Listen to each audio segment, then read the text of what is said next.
好多人咧，即係個小念頭個名稱就覺得好奇怪，就周圍去揾點解叫做小念頭。Somebody may wonder why it is called 小念頭 and they may ask everybody about it. 我都曾經用呢個咁嘅想法問我哋個師傅葉問，點解叫做小念頭？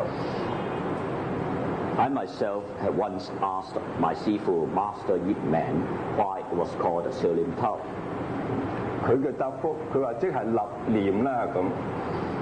His answer is that there's an idea. 咁一時間立念我都搞唔清楚係乜嘢，喺我初學嗰個時期。At that time, I really didn't understand.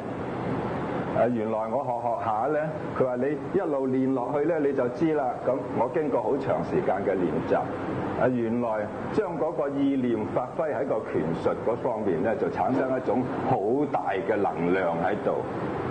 And after a long period of training of Wing Chun, I gradually understood that practicing 小念頭, there will be a force of idea, and it will be created through 小念頭。佢日子越長咧，佢嗰種意念嘅力量越大。The longer the period, the greater the force of idea would be.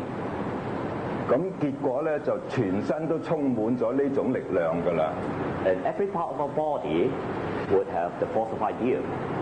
呢種力量我就自己俾個名叫佢做念力，呢個唔係詠春一般習慣嘅名嚟嘅，係我自己嘅感覺俾佢一個名，我稱呢種力量叫做念力。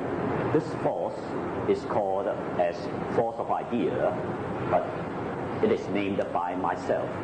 It's not the general practice of other Wing Chun instructors.